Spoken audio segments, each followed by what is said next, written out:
Ah, the Soviet Union, land of Lenin, comrades, long bread lines, and, well, absolutely no sex. At least that's what one famous catchphrase would have you believe.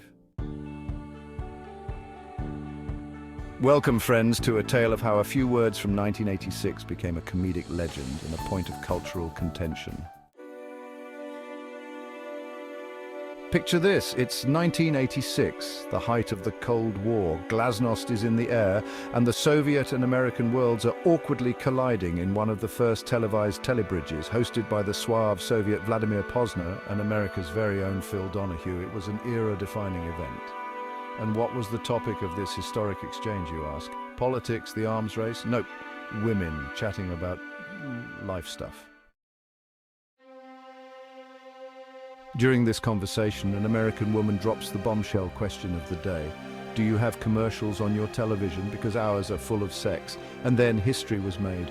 A brave Soviet participant, Ludmila Ivanova, replies with, "We have no sex and we are strictly opposed to it." Yes, folks.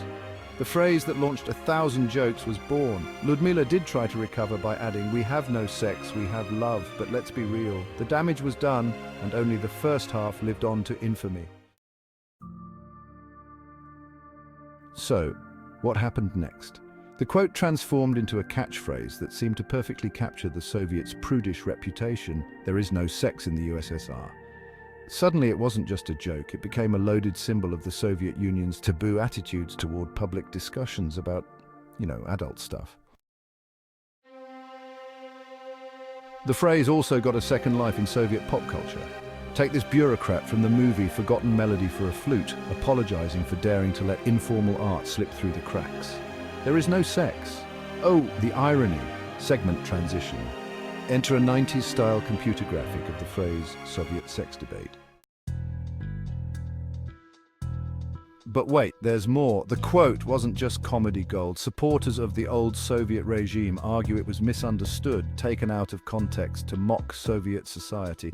Even Ludmila herself, years later, explained that she was defending love, not denying human biology. After all, sex was practically a dirty word back then. Soviet society, it turns out, had a weird relationship with the word. They preferred love to sex. And honestly, in that grey world of 5-year plans and bureaucratic speeches, maybe love sounded less capitalist. Kristen Godsey, an American ethnographer, suggests that Soviet women actually had richer sexual lives than capitalist women. The reason? Economic independence. Yeah, that's right. No sex in the USSR. Maybe, but there was definitely something happening.